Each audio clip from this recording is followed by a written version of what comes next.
Hey everyone, welcome to the Eat to Win show where sports nutrition meets peak performance. Get ready for expert insights, real stories, and tips to help you win with every meal. Let's dive in. Hello, and welcome to the Winner's Circle and the Eat to Win podcast show. My name is Margaret Downs, and I am a registered dietitian. I'm board certified in sports nutrition, and we are here to talk about all things sports nutrition and how we help athletes win. Today, we are joined by Nichole Heppner. She is a dietitian with a master's degree of science. She has also gotten her master's degree in sports nutrition, and she works as a private practitioner in any kind of general area of practice, but has dedicated a good number of years to also the expertise of sports nutrition. So we're really excited to have Nichole with us today. She has a wealth of knowledge, specifically talking about weight training as this relates to women's health, preserving muscle mass, and addressing the metabolic and nutritional changes that women face during menopause. So we're really excited to hear from Nichole today, and let's dive into her insights. Welcome, Nichole. It's great to see you this afternoon. Thank you so much for having me, Margaret. I'm looking forward to this chat. Yes. Well, we are super excited to hear from you today and your contributions to our show. And so, first of all, I always like to kind of start out with what inspired you into this area of practice with respect to sports nutrition, women's health, weight training, maintaining muscle mass, and how that definitely affects women. So give us a little insight into terms of how you've gotten here today. Yeah, for sure. So I trained myself. I had always done endurance training. I was kind of going through a difficult time of my life. I was going through a divorce, and one of my good friends convinced me to get into bodybuilding. So I hired a coach. I did my first show, and I was just kind of amazed at how my body transformed, how much stronger I was. So that convinced me to go back to school. I went back to school and I got my master's in sports nutrition. And I just loved how feeling strong is the best confidence booster. So I kind of wanted to dive more and help other women learn this new kind of way of training and eating to build muscle mass. Yeah, well, that is an interesting background and also pathway to kind of get where you have gone. I know you're also a clinical consultant, that you do kind of a number of different things in practice. And so with respect to some of the challenges that you have maybe encountered with this topic of weight training in women, especially, tell us a little bit about what women think when you're discussing this topic with them and how you might get around some of the challenges that you face. Yeah, I feel like there's a lot of misconception where women think that, weight training, they're going to look like a man, which obviously it's not the case. With natural bodybuilding and especially with building muscle mass, you're going to look denser. It's leaner tissue versus fat takes up more volume. So in other ways, you're going to look smaller rather than larger. And then a lot of, miscommunication on protein needs, the fear that too much protein is going to hurt their kidneys. As long as we have healthy kidneys, there's no issues from that standpoint. Yeah, well, I think it's interesting too, because muscle weighs more than fat. And so one of the things I've always run into with women is, oh, this muscle's going to make me weigh more, right? Even though you have this aesthetic look of leanness. Yeah. The thing that I found women got really hung up on was the number on the scale. So how do you get around that with them? I mean, for some women, I even tell them, just don't weigh yourself. If it's going to be a trigger for you, we kind of avoid that when we check in and just go with measurements. Measurements and photos can tell you so much rather than what the scale is. Just a small piece of the puzzle. A lot of times we kind of focus on standardized measures too. So I'll encourage a DEXA scan so we can look at bone density and body fat percentage versus just great. What the scale is saying. Yeah, because that lean tissue definitely does look different, right? Yes. Versus the weight and the number on that scale, which does just throws people off for some reason. So why do you find that weight training is so important for this population? And how does nutrition play a role in supporting that? Yeah, so weight training is very vital during this time of our life. It will help with our metabolism, increase metabolic health, bone density, also help with cardiovascular health, which is the number one cause of death for females. So it's huge to kind of combat all those things and the challenges that we're going to be up against when we're going through menopause, which, is osteoporosis, cardiovascular disease. So strength training is going to be kind of our number one weapon to help us fight during this kind of transition of our lives. Just so important. And I mean, is there an age that you would say, hey, I think, when you're 18, it would be a good time to start lifting weights? I mean, at what point do you think women really need to start adhering to a weight training program to help with this, not only development of lean mass, but also the maintenance of it? Yeah. I mean, I would encourage women at 18. I feel like a lot of women, are kind of a little timid in the weight room. And I would highly encourage, invest in yourself, get a personal trainer, learn how to do those compound movements, and really understand nutrition too, to build muscle mass. Cause you can be lifting all the weights in the gym, but if you're under fueling, you're not going to build muscle. So like the two components are huge together. Yeah. And that's a great point with the fueling aspect, right? Mm-hmm. So tell us a little bit about how nutrition does play a role in this muscle development for the women that you're seeing, and how do you recommend they eat? Yeah, for sure. So protein, obviously focusing on lean sources of protein and making sure we're having adequate protein. I usually, at a minimum, 1.2 grams per kilogram is where I would start. 30 grams with most meals and 15 to 20 grams for our snacks. Also making sure we're having a decent amount of carbohydrates. That's what's going to fuel our performance in the gym as well. And making sure like we have good recovery too. So making sure that we're having adequate recovery days as well. And also just making sure we're not overdoing the cardio. I think that's another thing that a lot of women do is, they're building lifted weights, but then they're overdoing the cardio, and then they're not really seeing any results. So just encouraging walking, minimal list training, and, not running a marathon while we're trying to build muscle. It's just not going to go together.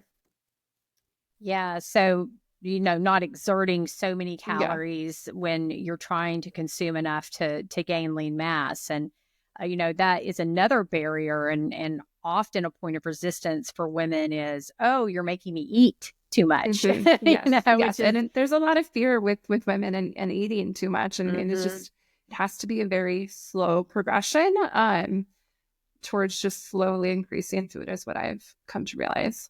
And do you feel like there's a misconception around how much women need to be eating for their physique and their health?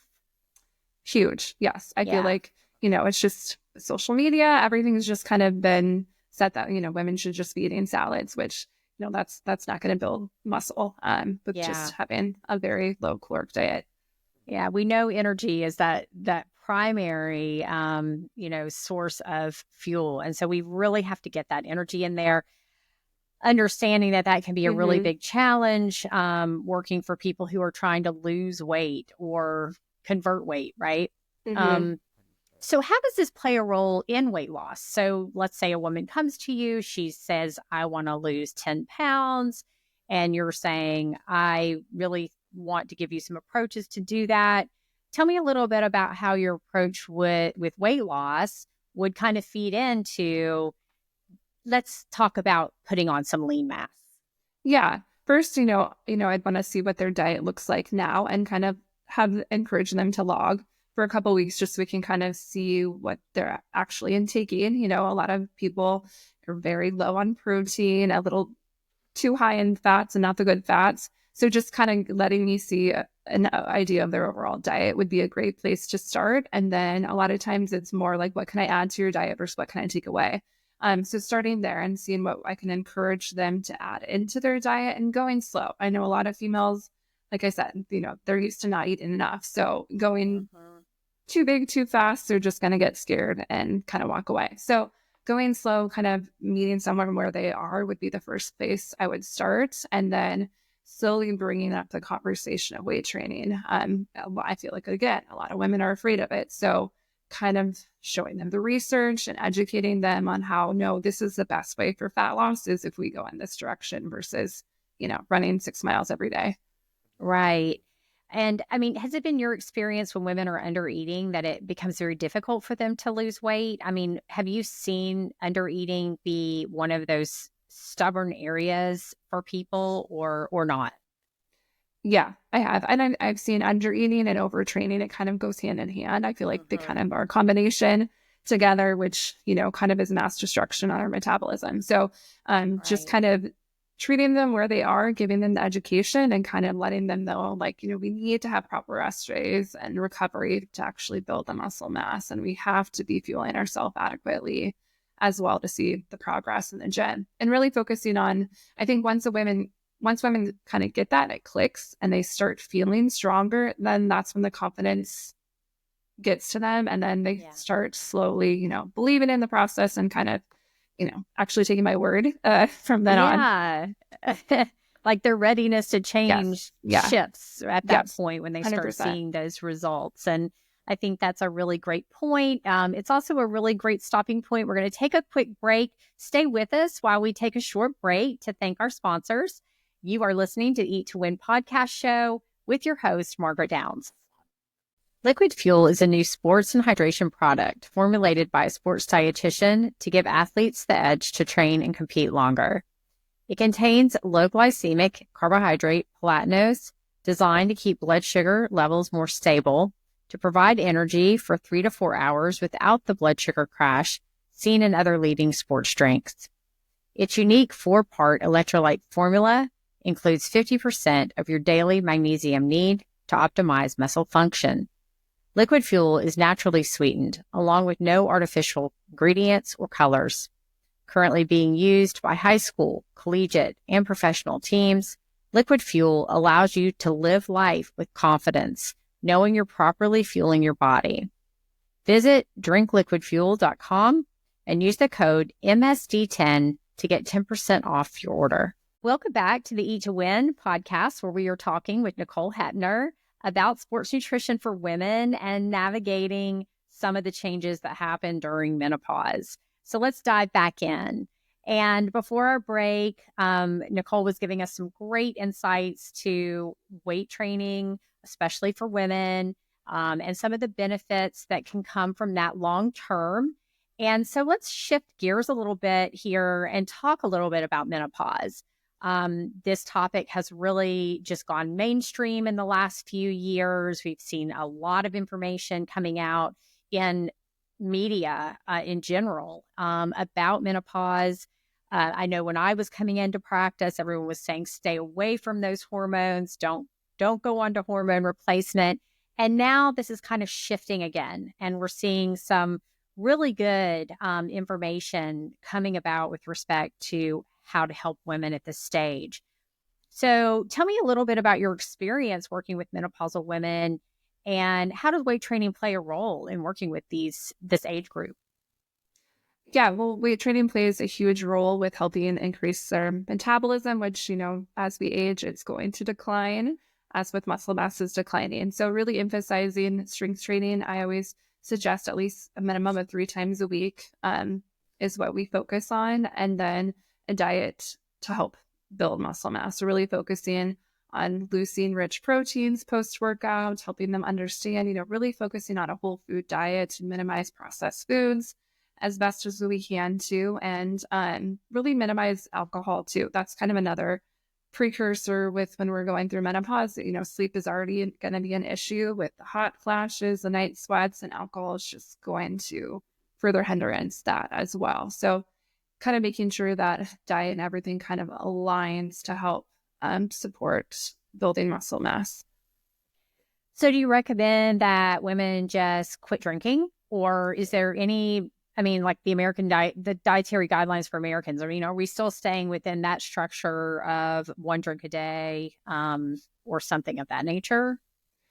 Ultimately, I'll leave it up to that client and then just kind of give them my research and what they want to do with it. But I would minimize it as much as possible, especially during this phase of life. Yeah. Interesting. So, gosh, alcohol is just way up there with that, the top consumed beverages in the American culture. So I know that has to certainly be a challenge, trying to get people to stop drinking and or limit their drinking. Of course, at 50, I'm sure people are maybe ready for that change. Yeah. Unlike maybe a college age female. Yes. Yeah. Are there any, I mean, you just mentioned a few key nutrients that you would definitely recommend, different levels of intake potentially for. Are there any other key nutrients that you would consider concerning for a woman of menopausal age? Concerning, I mean, there has been some research suggest that like I guess it wouldn't be a nutrient, but different like spicy foods will aggravate hot flashes, caffeine. We already talked about alcohol. So those kind of three things, minimizing those in our diet as What best as about we the can. calcium and the vitamin D, maybe specifically? I mean, understanding that as we roll over into, after 50, that we're Yeah. seeing, okay, now we have, especially in athletes, now we have a higher risk of maybe, fractures. When we're dealing with bone deterioration and having those types of things happen, are there any varying recommendations for calcium or vitamin D? Yes, those would be recommended, obviously, because, going through menopause puts us at risk of osteoporosis. So being on calcium and vitamin D would be highly supportive during that phase of our life, having calcium-rich foods, vitamin D-rich foods, also focusing on heart-healthy fats too. Like I said, cardiovascular risk is huge during this time. So really Yeah. making sure we're having heart healthy fats in our diet, avocado, nuts, seeds, that stand. And usually magnesium would be another one that I would suggest, helps convert the active form of vitamin D into calcium in our bones. And then also magnesium can help with sleep, which is disrupted during this time of our life as well. Yes. Slow builders versus fast gainers. I mean, how much time should a woman expect to see results from introducing herself into a brand new weight training program? Yeah, well, there is such a thing as newbie gains. So I feel like that can be happening within like the first 3 months, but I would ideally, give yourself at least 6 months of following a solid nutrition plan and a weight training program before you're going to see results. Okay. That's a fair assessment. I mean, that's a commitment too, right? So are you generally working with women for 6 months or longer in your Yes. practice? Yep. At least 6 months or longer. And some of the That's changes I've great. seen have just been huge. I've had a lot of females that, they're only kind of comfortable with their at-home gyms. And, eventually I got her up to get enough confidence to get a gym membership. And like her body transformation is huge from going Oh, from that's at-home terrific. workouts to going to gym and following the program there. It's been amazing. Oh, that's terrific. And so again, you're seeing those kind of stages of change and then, higher levels of commitment because of the Yeah. results they're getting. And I think that, really brings up a great point about how long to stick with and then to achieve result, right? Yeah. Especially when you have someone who's encouraging you and you're accountable to, and you have, a good relationship with. So, what is a key takeaway that you would like to leave our audience with in respect to any topic that we've discussed, or one or two takeaways that you'd like to leave our listeners with, Nichole? Yeah. Don't be afraid to lift heavy weights. I mean, women, we deserve to be in that section of the weight room just as much as the men do. So, don't be discouraged, invest in yourself. I feel like a lot of females, especially moms, they feel guilty with, taking that time away on themselves. But, in all honesty, you're going to be a better mom, a better spouse with kind of really navigating this area of your life. You're going to have more energy to kind of do all the things that you need to do in life as well. Yeah, that's great. And I'm sure it is a learning curve for a lot of people. Plus, it can be intimidating. And you don't want people to get injured. So in some cases, do you work with personal trainers or other allied health professionals? Yes. I do have personal trainers that I will recommend clients to if they're local with me. Okay, great. Well, Nichole, we also want to leave our listeners with your contact information so that they know how to reach you and get in touch with you if they have an interest in doing so. So would you mind sharing your best contact email or what is the best website to connect with you? Yeah, of course. My website is just www.remotesportsdietitian.com. And then my email is the same, remotesportsdietitian@gmail.com. And Instagram is remotesportsdietitian. Good, good. Well, thank you so much for your time today. We've really enjoyed our conversation. Look forward to hopefully having you back at some point. And if there are no further questions or any insights to leave, we are going to end our show today. So that is it for today's episode of the Eat to Win podcast show. We want to give and extend a huge thank you to Nichole Heppner for sharing her expertise on sports nutrition with us, especially as it relates to weight training, women's health, and navigating through menopause. If you enjoyed today's episode, please like, subscribe, and share with your community. And until next time, keep winning. Thanks for joining us on the Eat to Win show. Remember, every meal is a step toward victory. Until next time, stay strong and keep winning.